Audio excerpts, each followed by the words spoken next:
Hello दोस्तों, आज आप सब लोग के एक बार फिर से वेलकम करते हैं अपने इस चैनल पीक पढ़ने एकेडमी में। दोस्तों, आपको मालूम ही होगा इस समय उत्तर भारत में कड़ाके की ठंड चालू है और आपके इधर भी जहां भी होंगे वहां भी बहुत जोरों से ठंड होगी। आज यहाँ पे तो टेम्परेचर इस समय माइनस नहीं प्लस में 8 है। तो दोस्तों, अभी तक हम लोग जो हमारा आज टॉपिक है, लेकिन इस ठंड में भी हमें पढ़ना है। यदि ठंड में रजाई के साथ चले गए तो स्टडी नहीं होने वाली। और हमारा जो एग्जाम है एनटीपीसी और भी बहुत सारे एग्जाम आने वाले हैं, आपको मालूम ही होगा। अभी एक नया फॉर्म आया है आईबी का, इसके साथ साथ और भी नए फॉर्म लगे हुए हैं जो आपको जनवरी में लेखपाल, इसके साथ साथ दरोगा की, इनकी बहुत सारी वैकेंसियां आने वाली हैं गवर्नमेंट की। इसके लिए ठंडी को त्याग के रजाई से बाहर निकल के हमें लगना है। तो दोस्तों, आज हम लोग का जो टॉपिक है वो है क्या, ज्योमेट्री। तो ज्योमेट्री में हम लोग पढ़ रहे थे, आज इसका सेकंड टॉपिक है बेसिक। इसके कुछ हमने फंडे पढ़े थे, कैसे क्या होता है संपूरक, पूरक, कोण। आज हम ज्योमेट्री में पढ़ने वाले हैं कि कैसे ज्योमेट्री में क्या क्या हमारे एंगल होते हैं, सर्वांशम क्या होता है और हमारे थेल्स का नियम क्या होता है, इनको हम पढ़ेंगे। तो लेकिन इससे पहले मैं आपको कहूंगा वीडियो में लास्ट तक बने रहना है, तभी आपको कुछ मिलने वाला है। यदि आए और चले गए तो कुछ मिलने वाला नहीं है। एक चैनल को पकड़ के उसको लास्ट तक बने रहिए, आपको सारा चीज मिलने वाला है। तो दोस्तों, चलिए हम स्टार्ट करते हैं अपने वीडियो में, आइए देखते हैं। तो हेलो दोस्तों, हम लोग देख रहे थे क्या, थेल्स प्रमेय। अब देखो, थेल्स प्रमेय जो हम लोग मैथ का सबसे इंपॉर्टेंट ज्योमेट्री का पार्ट है और इससे अक्सर क्वेश्चन आने वाले हैं। हम लोग आपको वो चीजें नहीं बता रहे हैं कि हम की कोर्स को बताना है, 2 घंटा वीडियो चला रहे हैं हमें, क्योंकि हम जानते हैं कि आप लोग को बेसिक चीजें लगभग काफी चीजें आती होंगी। अब हम थेल्स का प्रमेय कब अप्लाई करते हैं, किसी भी ट्रायंगल में जब थेल्स का प्रमेय लगाते हैं तो उसके लिए फर्स्ट कंडीशन क्या होती है कि हमारा BC और EF क्या होनी चाहिए, समांतर रेखा होनी चाहिए। क्या होनी चाहिए, ये दोनों क्या होंगी, यदि समांतर रेखाएं हैं तब हम किसी ट्रायंगल में हम थेल्स का प्रमेय लगाएंगे। तो देखो, हम पहला क्या लगा सकते हैं, इनका रेशियो जो AF का रेशियो है अपॉन FB, इसका जो रेशियो मतलब ये वाला रेशियो और ये वाला रेशियो बराबर किसके है, इधर का रेशियो AE बराबर क्या होगा, EC। ये दोनों रेशियो क्या होंगे, बराबर होंगे। ये हो गया हमारा पहला कॉन्सेप्ट, ये हमें याद होना चाहिए। दूसरा क्या होता है, यदि हम इस छोटे वाले ट्रायंगल में ले लेते हैं AFE में, छोटा वाला ट्रायंगल में, और एक बड़े वाले ट्रायंगल में ABC, इन दोनों ट्रायंगल में लेंगे तो बड़े वाले में ये वाली साइड बड़ी वाली क्या होगी, AB होगी। छोटे वाले ट्रायंगल में ये क्या हो गया, AF हो गया। बड़े वाले ट्रायंगल में ये वाली साइड होगी AC होगी और छोटे वाले में AE होगी। इसी तरह यहाँ पे BC हो गई और यहाँ पे EF हो गई। अब देखो, कभी कभी सवाल इसमें किस तरह के बनते हैं, कभी आ गया कि आपको ये 2:1 के रेशियो में डिवाइड करता है, और तो हमें इसका रेशियो क्या है, BC और EF का निकालना। भाई AE दे दिया गया आपको, AF दे दिया गया 2, और ये पूरी हो जाएगी कितनी, ये 2 है, ये 1 है, तो कितनी हो जाएगी, AB 3 हो गई और AF हो गई आपकी 2। तो हमें यदि इन दोनों के रेशियो निकालना है तो निकाल लिया, BC अपॉन FE का आगे रेशियो, EF का कितना आ गया, 3:1। और यदि कभी क्वेश्चन ऐसा आ गया कि ये हमारे दोनों क्या है, मिड पॉइंट है, मतलब मिड पॉइंट होंगे तो रेशियो क्या होगा, 1:1। यदि हमारा E और F क्या दे दिया गया, E तथा F हमारे मिड पॉइंट मतलब मध्य बिंदु। यदि मध्य बिंदु होंगे तो क्या होगा, AF AB हमारा हो गया कितना, 2 हो गया, ये है हमारा 1 और एक 1, ये 2 हो गया। AF कितना होगा, 1 हो गया। अब यहाँ पे यदि हमें इन दोनों के रेशियो निकालना है तो BC और EF में निकालना, तो क्या हो जाएगा, BC बराबर आपका आ जाएगा 2 गुना हो जाएगी EF। ठीक है, तो इस तरह सवाल में आएंगे। इसमें और बहुत तरह के सवाल बन सकते हैं, एरिया बन सकता है, किसका एरिया निकाल लो, इसका एरिया निकाल लो, पूरे का एरिया। तो हमें जब इनका रेशियो पता होगा इस थेल्स के, हम साइड का सारी साइड निकाल लेंगे और साइड से ट्रायंगल निकाल लेंगे। तो एक कॉन्सेप्ट से हमारे बहुत सारे सवाल बन सकते हैं, लेकिन ये तभी आप कर पाएंगे जब आपको ये सारा कॉन्सेप्ट क्लियर हो, तभी हम इसके और भी जो वैरायटी सवाल वो कर सकते हैं। तो हमारा बेसिक पहले स्ट्रांग होगा तब हम सवाल को करेंगे। चलिए कुछ और हम देखते हैं। तो दोस्तों अब हम लोग नेक्स्ट देखते हैं, ये भी काफी इंपॉर्टेंट चीज है जो कॉन्सेप्ट हम लोग को हर एग्जाम में आता है। तो इसमें होता है क्या नाम है, सर्वांग क्षमता। अब ये हमारा क्या है, सर्वांग क्षमता क्या होता है इसके बारे में हम डिफाइन करेंगे। ये हम दो त्रिभुज के बीच अप्लाई होता है। दो त्रिभुज समान आकार के हों अर्थात तीनों भुजाएं और तीनों माप समान हो तो उन्हें सर्वांगसम त्रिभुज कहते हैं। देखो सर्वांगसम और समरूपता दो चीजें होती हैं, उन दोनों में डिफरेंस अभी आपको पता चलेगा कैसे क्या होता है। तो देखो सर्वांगसम में क्या होता है, तीनों कोण और तीनों भुजाएं भी बराबर होती हैं। और जो समरूपता होता है वो क्या होगा, आपके तीनों कोण बराबर होंगे लेकिन तीनों भुजाएं बराबर नहीं। अब इसमें यदि हमें पता है कैसे हम सिद्ध करेंगे कि ये त्रिभुज सर्वांगसम है, इसके लिए हमारे पास चार थ्योरम है। इन चार तरीकों से यदि हमें कोई भी एक अप्लाई हो रहा है तो हम कह देंगे ये त्रिभुज क्या है, सर्वांगसम। देखो हमारा फर्स्ट क्या होता है, एस का मतलब साइड, साइड ए का मतलब एंगल, साइड एंगल साइड, मतलब ये दो त्रिभुज हैं, एक एबीसी और पीक्यूआर। ये दो त्रिभुज है, यदि इनकी दो साइड मान लो एक एसी, इसकी एक एसी, पीक्यू, एबी और क्यूआर, मतलब ये दोनों साइड और ये दोनों साइड क्या है, बराबर है। दो साइड और एंगल, इन दोनों साइड्स के बीच का जो एंगल है मतलब ये एंगल, इन दोनों के साइड का एंगल ये होगा, इन दोनों साइड का एंगल क्या होगा, ये होगा। तो ए एंगल और क्यू एंगल, यदि एंगल ए इक्वल टू क्या है, क्यू, ये एंगल बराबर हो गया। और इन एंगल से जो दोनों साइड है मतलब ए बी बराबर है यदि पी आर और ए सी बराबर है आपका पी क्यू। अब ये तीन कंडीशन यदि हैं, मतलब कौन सा हमारा प्रमेय, फर्स्ट वाला यदि लगेगा साइड एंगल साइड, तो क्या होगा, ये त्रिभुज सर्वांगसम होंगे। यदि त्रिभुज सर्वांगसम हो गया तो क्या होगा, इसके तीनों एंगल इसके बराबर होंगे, तीनों साइड भी आपस में बराबर होंगे, मतलब सेम यही त्रिभुज सेम होगा, कॉपी होगा दोनों का।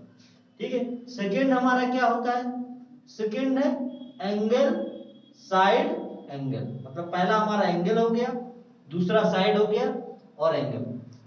अब यहां पे देखो क्या हो सकता है कि हमारे ये दो एंगल हो गए, यदि ये दो एंगल और ये साइड मान लो ये P और Q, मतलब कोण P इक्वल टू आ गया A और कोण Q इक्वल टू आ गया आपका B। अब इन दो एंगल से जो ये बना है, जो कौन सी साइड है, ये PQ, आपकी PQ साइड किसके बराबर हो जाए, AB के बराबर हो जाए, तो क्या होगा, यदि ये दोनों साइड बराबर हो गई तो हमारा कौन सा AS थ्योरम लग जाएगा। जब एंगल साइड एंगल तो क्या होगा, ये त्रिभुज क्या हो जाएगा, सर्वांगसम हो जाएगा। तो ये ध्यान रखना है कि ये दोनों एंगल हो, उन दोनों एंगल से जो ये साइड, जिस साइड से दोनों एंगल बने वही वाली साइड होनी चाहिए। ऐसा नहीं कि ये दो एंगल है, साइड हमारी ये वाली होगी और इसकी साइड ये होगी, तब नहीं होगा, तब ये वाला हमारा प्रमेय नहीं लगेगा।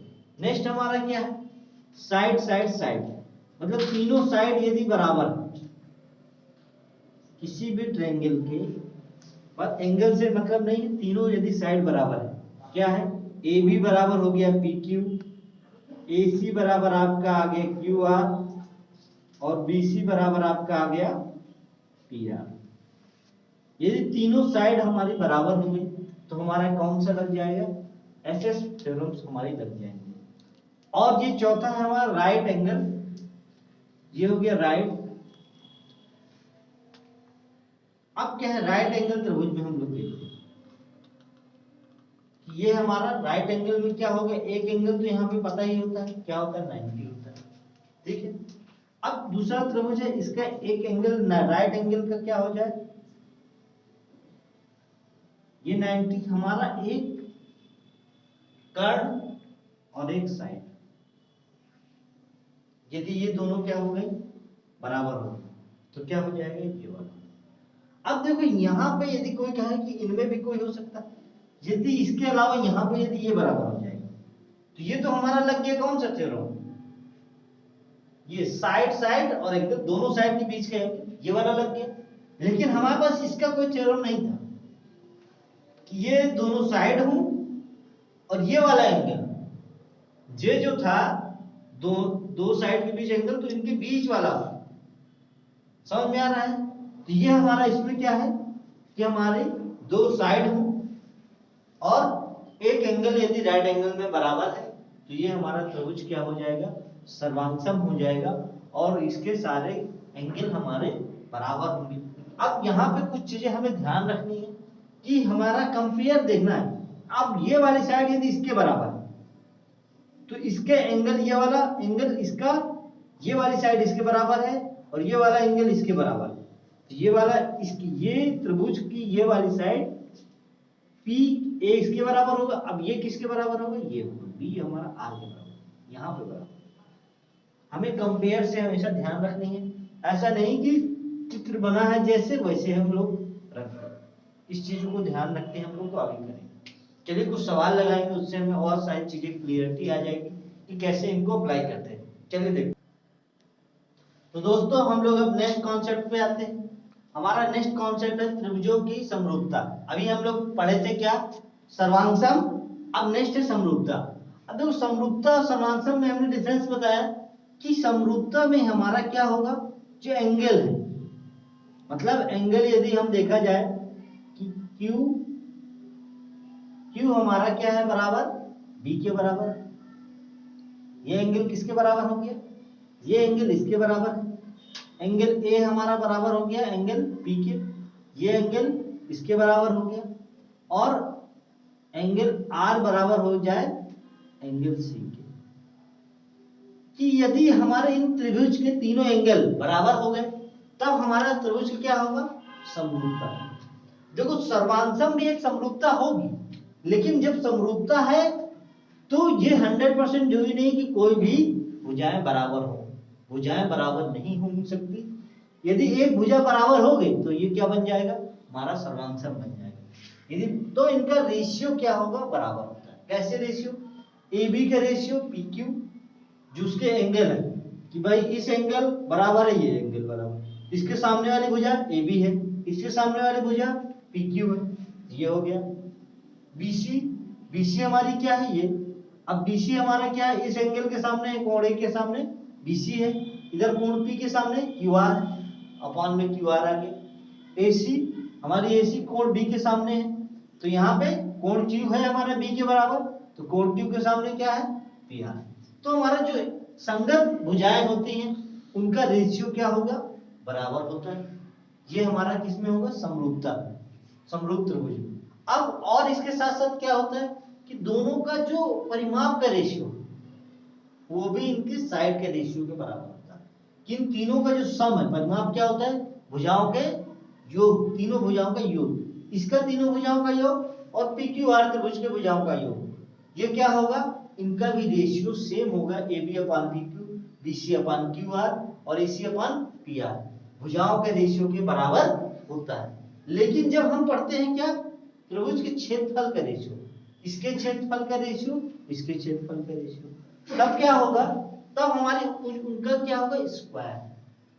पहला स्क्वायर क्या होता है, हमारा ऊंचाई, जो हमारी लंबवत ऊंचाई है उसकी दूरी का वर्ग का रेशियो क्या होगा, बराबर होगा। जो क्षेत्रफल का रेशियो है इसी तरह इसका ये भी रेशियो। हाँ एक चीज ध्यान रखना, हाँ यहाँ पे होगा H2 और ये होगा H1, क्योंकि ABC अपॉन PQR, तो ABC की भुजा क्या है, H2 और इसकी क्या है, H1। सेम ऐसे इनकी भुजाओं का वर्ग का रेशियो बराबर। ये कहा, ये सारा चीजें याद रखना है, समरूप त्रिभुज के बारे में ही हम लोग बात कर रहे हैं। इनके भुजाओं का वर्ग का रेशियो भी सेम रहेगा इसकी क्षेत्रफल के रेशियो के बराबर। तो ये हमारा कॉन्सेप्ट था जो आज हमने पढ़े, समरूपता और सर्वांगसम। तो इस तरह के हम लोग को सवालों को कैसे करना है, बस हमें दिया रहेगा कि दो त्रिभुज के एंगल, इसका 60 है, इसका 70 दे दिया गया, इसका 60 दे दिया गया, 70 दे दिया गया, तीसरे वाले का हम 180 से घटा के निकाल सकते हैं। तो हम इसमें देखेंगे कि यदि दो एंगल बराबर है तो तीसरा एंगल भी ऑटोमेटिक बराबर होगा। फिर हम उनके एंगल के रेशियो में जो भुजाएं आएंगी उनको बराबर करेंगे। और यदि क्षेत्रफल के बारे में पूछा है तो स्क्वायर हो जाएगा, परिमाप के बारे में पूछा है तो भुजाओं का रेशियो बराबर हो जाएगा। अब इन सवालों को हम लोग प्रैक्टिस करेंगे। आपके पास जो भी बुक है आप उसमें जाके भी प्रैक्टिस कर सकते हैं। आपको यदि कॉन्सेप्ट नहीं समझ में आया आप कमेंट बॉक्स में भी जाके बता सकते हैं। तो दोस्तों हम लोग भी मेहनत कर रहे हैं, बस आपका रिस्पांस नहीं मिल रहा। तो मैं चाहूंगा भाई आप लोगों का भी ज्यादा से ज्यादा रिस्पांस मिले, तभी हम इस वीडियो को, इस सीरीज को कंटिन्यू बना सकते हैं।